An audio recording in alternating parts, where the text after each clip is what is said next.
kisah punya delik, setiap delik punya cerita. Inilah Delik Kisah, tempat kita menelusuri jejak-jejak kisah yang tak terduga. Siapkan diri Anda, karena kisah dimulai sekarang. Di sebuah pulau yang dipeluk oleh Laut Jawa, di mana garam adalah denyut ekonomi dan celurit adalah simbol marwah, berdirilah Madura. Tanah ini tak hanya melahirkan petani dan nelayan, tapi juga para lelaki dengan kehormatan sekeras baja. Di sini tak semua masalah bisa diselesaikan dengan kata. Ada saat di mana harga diri dibayar dengan nyawa. Madura, tanah keras yang membentuk watak keras, tanah kering yang melahirkan jiwa-jiwa tak kenal mundur, dan dari rahim budaya itulah lahir satu kata yang tak pernah mati, karena kata yang membuat jantung berdetak lebih cepat setiap kali disebut. Carok. Carok bukan sekadar perkelahian, ia adalah duel kematian, ritual jejak kematian yang dijalankan bukan karena kebencian, tapi karena kehormatan. Karena marwah yang dinodai, karena kata-kata yang tak bisa ditarik kembali. Di Madura, carok adalah jawaban terakhir, tapi juga bisa menjadi pilihan pertama. Saat kehormatan lelaki dirusak, ia muncul ketika seorang suami tahu istrinya digoda. Ia muncul ketika batas tanah dipindah. Ia lahir dari api dendam dalam dada dan berakhir dengan senjata di tangan. Ada dua cara orang Madura melakukan carok. Pertama, ngonggai, duel terbuka. Dua pihak bertemu di tanah lapang, saling membawa saksi dan berperang dengan senjata yang sama. Ada aturan, ada waktu, ada kehormatan. Yang kedua, nyelep, diam-diam, tiba-tiba, tanpa pengetahuan. Biasanya dilakukan oleh mereka yang merasa tidak bisa menang secara terbuka. Inilah yang paling ditakuti, karena tak ada aba-aba, hanya cairan merah yang tiba-tiba mengalir.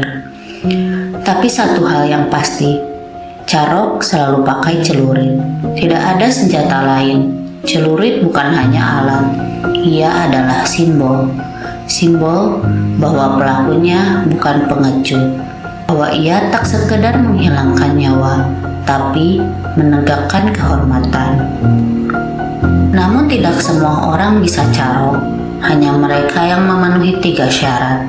Pertama, kadik dajar, kekuatan dalam tubuh, fisik yang siap menghadapi maut, tubuh yang tak gentar luka. Yang kedua, tamping sereng, keteguhan hati, nyali, jiwa yang tak mundur walau tahu kemungkinan mati lebih besar. Yang ketiga, banda atau modal. Carok butuh biaya untuk membeli celurit, untuk membayar pengobatan, bahkan untuk pemakaman. Maka carok bukan sekedar amarah, ia adalah keputusan yang diambil dengan sadar dan diambil hanya oleh orang yang merasa harga dirinya lebih berharga daripada hidupnya sendiri. Dalam budaya luar, mungkin ini terdengar primitif, tapi di Madura, ini adalah jalan lelaki. Jalan yang dilalui banyak generasi, jalan yang tak mudah dipatahkan oleh hukum negara, bahkan oleh waktu. Dan pada tahun 2024, carok kembali bicara. Kali ini bukan antara 2 orang, tapi 2 melawan 4. Bukan di masa lalu, tapi di era ketika semua orang punya kamera. Tapi meskipun zaman berubah, satu hal yang tetap sama. Ketika kehormatan dilukai, carok bisa jadi jawaban. 12 Januari 2024, Desa Bumi Anyar, Kecamatan Tanjung Bumi, Bangkalan, Madura. Di tanah kosong yang biasanya hanya dilalui petani dan anak kecil, 4 tubuh akan rebah. Cairan merah akan mengalir, dan 2 saudara akan mencatat namanya dalam sejarah jejak kematian di Madura. Hari itu 11 Januari 2024, Satu hari sebelum tragedi di Tanah Kosong, Desa Bumi Anyar, matahari mulai miring ke barat. Di sebuah warung kopi sederhana, dinding papan beratap seng karatan, sekelompok pria duduk melingkar. Di antara mereka, dua nama akan menjadi sorotan, Hasan dan adiknya Muhammad Wardi. Dua lelaki Madura, darah satu ibu, satu jiwa, satu nyali. Hasan, sosok kakak umur 43 tahun, tubuh sedang, bahu lebar, mata tajam. Ia bukan pembuat onar, tapi ia bukan pula lelaki yang suka diinjak. Di kampungnya ia disegani, bukan karena kekayaan, tapi karena sikapnya yang tegas, tidak neko-neko. Tapi satu hal, jangan pernah menghina dia di depan umum. Wardi, lebih muda 6 tahun, pendiam tapi setia. Sejak kecil selalu mengikuti jejak sang kakak. Kalau Hasan diam, Wardi ikut diam. Kalau Hasan maju, Wardi tak kenal mundur. Sore itu suasana di warung berubah dingin ketika Mat Tanjar datang bersama 3 rekannya, Materdam, Najeri, dan Hafid. Mat Tanjar dikenal suka bicara tajam, mulutnya cepat, tangannya pun bisa cepat. Tapi dia juga punya banyak kawan, termasuk yang siap membela. Awalnya percakapan ringan tentang hasil panen, tentang harga pupuk, tapi entah bagaimana suasana memanas. Mat Tanjar mulai melemparkan sindiran yang hanya bisa ditafsirkan satu arah. Laki-laki kok lapor polisi? Di sini masih tahu malu. Itu menusuk. Hasan menoleh, wajahnya dingin, tapi sorot matanya berubah. Mat Tanjar tersenyum puas, seolah tahu pancingannya mengena. Wardi yang duduk di sebelah kakaknya menggenggam celana, tidak berkata, tapi tubuhnya menegang. Hasan berdiri, tak satu kata pun keluar. Ia hanya menatap Mat Tanjar, lalu berbalik, berjalan keluar diikuti adiknya. Tidak ada yang mengejar, tidak ada teriakan, tapi semua orang di warung tahu bahwa ini bukan akhir. Ini adalah awal. Malam harinya, di rumah kecil di ujung desa, Hasan menatap langit-langit rumah. Wardi mengasah celurit di sampingnya. Bunyi gesekan logam dan batu tajam terdengar seperti jam kematian berdetak. Tak banyak kata di antara mereka, tapi niatnya sudah bulat. Hasan berkata pelan, Besok di lapangan itu selesaikan sekali untuk semuanya. Wardi menjawab, Aku ikut, Cak. Carok bukan soal siapa menang, tapi soal siapa siap mati demi kehormatan. Dan malam itu, dua saudara menulis takdirnya sendiri. Januari 2024, subuh, Desa Bumi Anyar bangun perlahan. Tapi dua rumah di desa itu sudah sejak dini hari bergejolak. Hasan dan Wardi mengenakan pakaian serba gelap, celurit diserempang di pinggang, mata mereka tak berkedip. Wajah tanpa senyum, tak ada keraguan. Mereka tahu apapun yang terjadi hari ini, hidup tak akan sama lagi. Dan saat matahari naik sedikit, keduanya berjalan menuju lapangan kosong di pinggiran desa. Di sisi lain, Mat Tanjar dan 3 kawannya juga datang. 4 lawan 2, tapi jumlah bukan jaminan. Di tanah itu, harga diri dan maut akan saling menyapa. Pagi itu, langit di Bumi Anyar berwarna kelabu, seolah alam pun tahu tumpah hari ini. Tanah kosong di belakang ladang jagung mulai dipenuhi bisik-bisik. Beberapa warga berdiri di kejauhan, tak ada satupun mendekat, tak ada yang berani, karena mereka tahu ini bukan perkelahian biasa. Ini adalah carok, dan dalam carok tidak ada penengah. Hasan dan adiknya Wardi berdiri tegak, mata mereka tajam menatap ke depan. Di sisi lain, Mat Tanjar, Materdam, Najeri, dan Hafid membentuk setengah lingkaran, 4 lawan 2. Tapi di Caro, jumlah bukan segalanya. Keberanian, kekuatan, keyakinan, itulah senjatanya. Tak ada aba-aba, tak ada kata maaf, yang ada hanyalah satu tarikan nafas terakhir sebelum celurit pertama melesat. Wardi menyerang terlebih dahulu, menyasar Hafid. Gerakannya cepat, celuritnya membelah udara dan cairan merah pun mengimbur dari lengan Hafid yang mencoba menangkis. Hasan berhadapan langsung dengan Mat Tanjar. Keduanya menjadi dua banteng, saling serang, saling tangkis, saling tusuk. Tapi Hasan jauh lebih tenang, matanya dingin. Setiap serangan mengarah ke titik vital. Di sisi lain, Najjari mencoba menyergap Wardi dari belakang. Tapi Wardi memutar tubuh, menyabutkan celuritnya ke paha lawan. Jeritan terdengar, cairan merah membasahi tanah.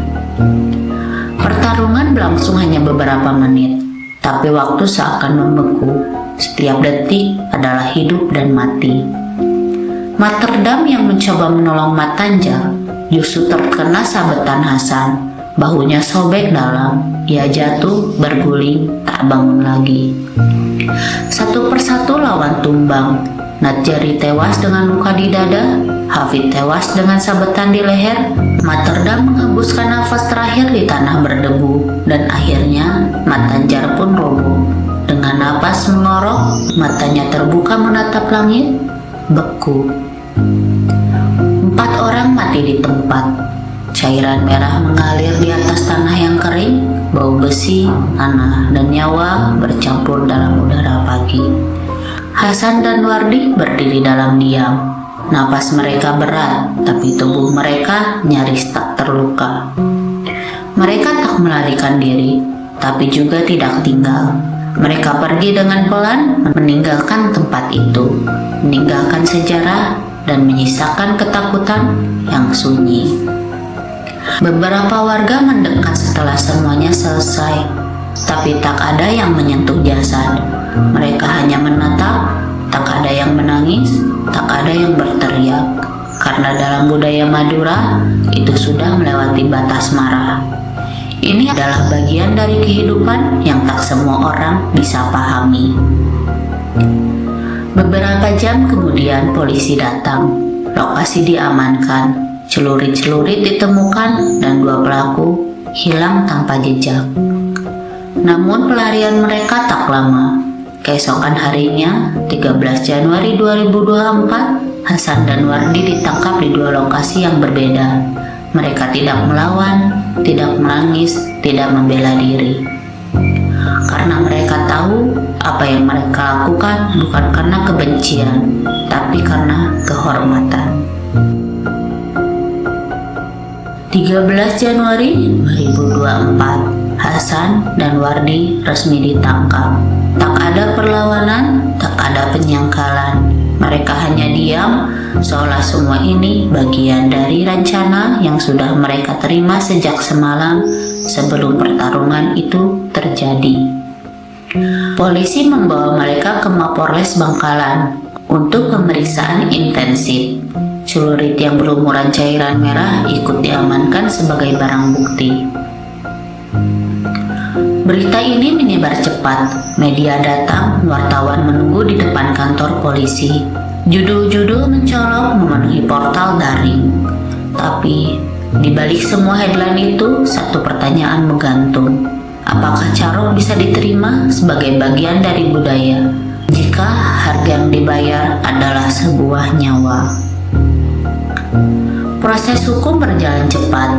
Jaksa mendakwa Hasan dan Wardi dengan pasal 338 KUHP tentang penghilangan nyawa, ancaman hukuman 15 tahun penjara. Tapi jaksa juga menyebut unsur perencanaan yang bisa mengarah ke pasal 340, yaitu penghilangan nyawa berencana. Namun bukti ini tidak mudah, sebab Caro, meskipun kejam, tidak selalu direncanakan secara teknis. Banyak yang terjadi secara spontan sebagai reaksi terhadap penghinaan. Pada bulan Maret 2024, Majelis Hakim mengajukan putusan. Hasan dan Wardi dijatuhi hukuman 10 tahun penjara. Putusan ini memicu reaksi beragam. Sebagian menyebut hukuman itu terlalu ringan karena ada 4 nyawa yang melayang, tapi sebagian lagi memahami bahwa dalam konteks budaya Madura, carok bukan sekedar kejahatan, ia adalah respon sosial atas pelanggaran harga diri. Lalu pertanyaan timbul, bagaimana mungkin di zaman digital ini ketika hukum di negara berdiri tegak, masih ada masyarakat yang memilih carok? Carok bukan sekedar duel, ia adalah simbol kemarahan, kehormatan, dan kadang keputusasaan. Ia tak lahir dari kekejaman, tapi dari perasaan tak memiliki pilihan lain. Sosiolog menyebut carok adalah budaya kekerasan yang hidup dalam masyarakat dengan struktur adat yang kuat tapi sistem hukum negara yang lemah. Dalam masyarakat seperti itu, keadilan tak datang dari pengadilan, tapi dari tangan sendiri. Dan itulah mengapa carok terus hidup. Tapi zaman telah berubah. Anak-anak Madura sekarang punya sekolah, punya internet, punya impian yang jauh dari celurit dan dendam. Mereka tumbuh melihat dunia yang lebih besar dari ladang dan warung kopi. Namun, selama rasa malu masih dianggap lebih berat dari mati, selama harga diri lebih tinggi dari nyawa, maka carok, walau kita tolak, tetap akan bernafas di sela-sela tanah merah Madura. Di atas tanah Madura yang keras, tempat matahari membakar dan angin membawa garam dari laut, carok bukan hanya sebuah tindakan, ia adalah warisan, sebuah cara hidup lahir dari luka-luka lama. Di zaman ketika hukum ditentukan oleh kekuatan dan kehormatan tak boleh ternoda. Bagi orang luar, carok adalah kekejaman, tapi bagi sebagian orang Madura, ia adalah bentuk keadilan yang tak bisa digantikan. Tradisi tak lahir dalam semalam, ia terbentuk dari generasi ke generasi, dari kisah kakek ke ayah dan ke anak. Dalam kisah-kisah itulah carok hidup, kadang sebagai legenda, kadang sebagai peringatan. Dan itulah yang terjadi di Bumi Anyar, 12 Januari 2024. Sebuah pertarungan brutal yang tak hanya menewaskan 4 nyawa, tapi juga menampar wajah kita semua yang terus diam atas warisan kekerasan ini. Cerita hari ini mungkin sudah berakhir, atau justru baru saja dimulai. Nantikan kisah-kisah selanjutnya di Delik Kisah. Sampai jumpa.